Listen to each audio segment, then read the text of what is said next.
Now children, in this video we will talk about Marathas. The great Maratha, we can say. The Marathas were defeated by Ahmad Shah Abdali in the third battle of Panipat in 1761.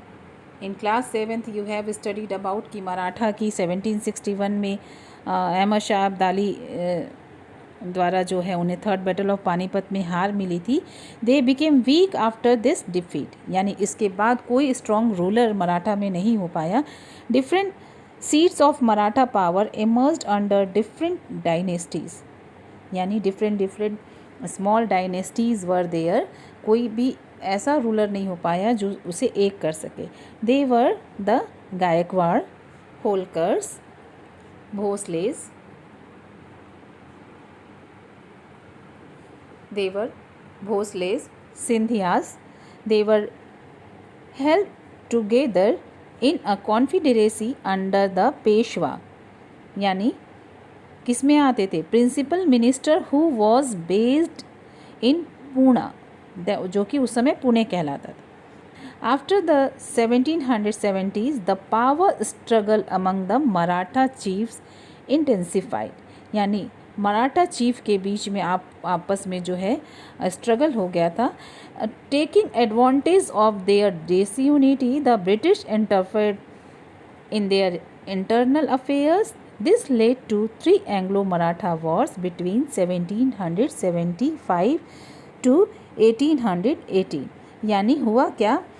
You got that different dynasties were there. तो आपस में उनके बीच में एक दूसरे के प्रति संघर्ष यानी स्ट्रगल चल रहा था पावर को लेके, कि they were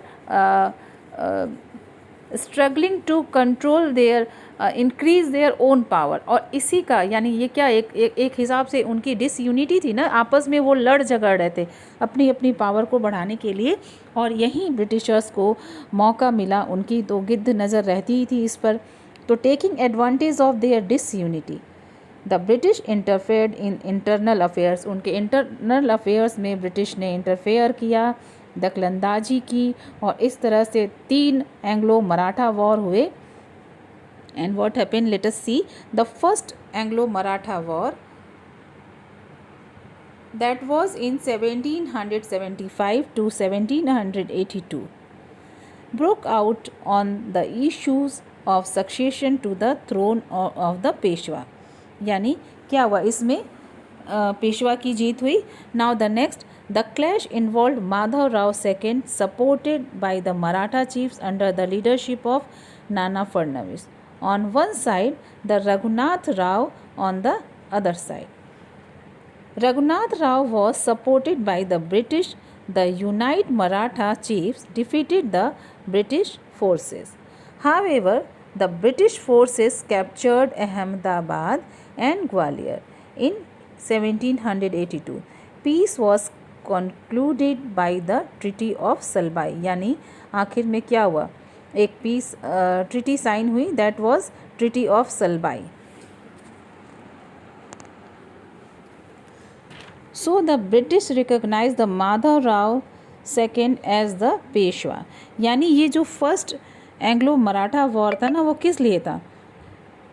this broke out on the issue of succession to the throne of the Peshwa, यानी पेशवा की गद्दी को लेकर के था. बिकॉज यू गॉट ये जो भोसले, सिंधिया, होलकर्स थे, वो सब पेशवा के अंतर्गत आते थे. यानी राजा की जगह वहाँ पर अब पेशवा हो गया था. तो इस पेशवा की गद्दी को लेकर के आपस में उनका जो है स्ट्रगल था. तो इसमें 2 ग्रुप थे, माधव राव सेकेंड का और दूसरा था रघुनाथ राव का. तो finally Madhav Rao second was recognized as the Peshwa by the British.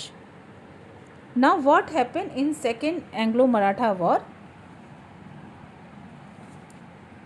Let us see. The second Anglo-Maratha war was 1803 to 1805.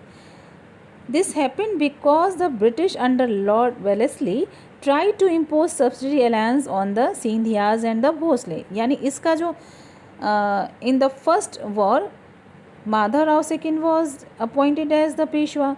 But क्या हुआ, ब्रिटिशर्स की निगाह तो पूरे कंट्रोल में थी. तो they were try to impose subsidiary alliances on the Scindias and the Bhosles. They resisted and declare war against the British, they were eventually defeated. यानी मराठास भी कम वीर नहीं थे, तो क्या उन्होंने वॉर डिक्लेयर कर दी, but they were defeated. Who? Marathas. They had to accept subsidiary alliance as well as give away parts of the territories of Ahmednagar and Bharuch. यानी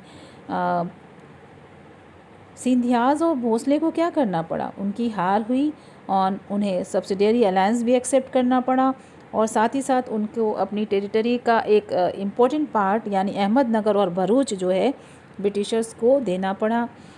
the British also attack the Holkars. They ruled Indore. But the war did not lead to a decisive result as Wellesley was called back to England and peace was concluded with the Holkers. यानी युद्ध उतना भयानक नहीं हुआ क्योंकि बीच में ही Wellesley को वापस इंग्लैंड बुला लिया गया. In the third Anglo Maratha war that was in 1817.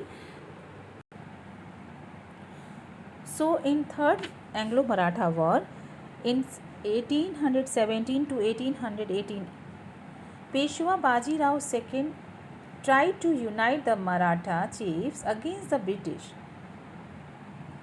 However, Maratha forces lost. यानी फिर से पेशवा बाजीराव सेकेंड ने मराठास को एक करने की, यूनाइट करने की कोशिश की, but still Maratha forces lost.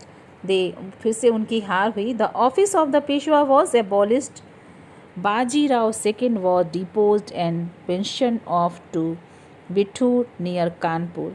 यानी एक तरह से ये 1857 के रिवॉल्ट की बात हो रही है. क्या हुआ? The office of the Peshwa was abolished. उनका जो पेशवाशिप था वो हटा दिया गया, ख़त्म कर दिया गया. And Bajirao second was deposed and pension off to Bithoor near Kanpur. उनको बिठूर भेज दिया गया वहाँ से हटा करके. किसको? पेशवा बाजीराव सेकेंड को पुणे से हटा के बिठूर में कानपुर के पास एक छोटी सी जगह है वहाँ भेज दिया गया. All of his kingdom as well as the territories of other Maratha chiefs were annexed by the British and they were not allowed to maintain the army. यानी सारे के सारे जितने मराठास, होलकर, सिंधिया, भोसले थे, उन सब की टेरिटरीज़ पे ब्रिटिश ने अपना अधिकार कर लिया और उन्हें अपनी आर्मी भी मेंटेन करने का अधिकार नहीं था.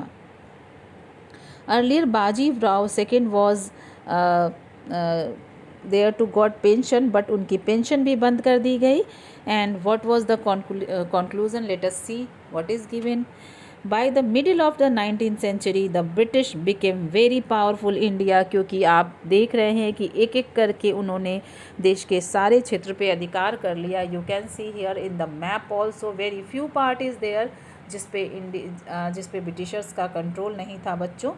So they were powerful. They conquered almost the entire country. Thus what happened?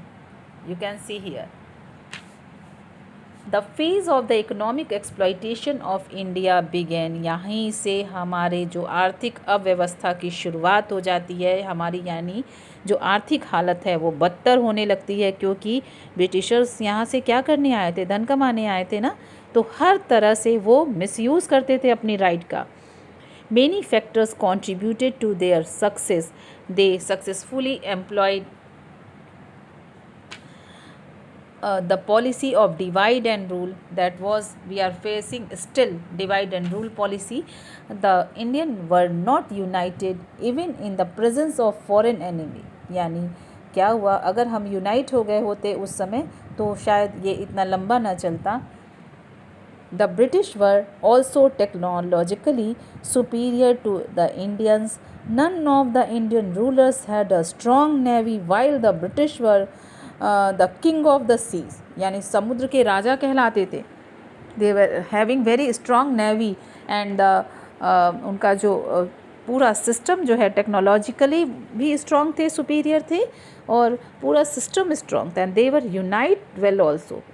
So they got control over all over India and they ruled for how much? 200 years. This was the misfortune for us, our country. So let us be unite always, not to give chance to anyone to rule over us. Thank you, class. Now one information is there, children, even the explanation is completed, but instruction is that you have to read the chapter properly. Please read the chapter. Every part of the chapter you should read, and you should also try to understand the topic well.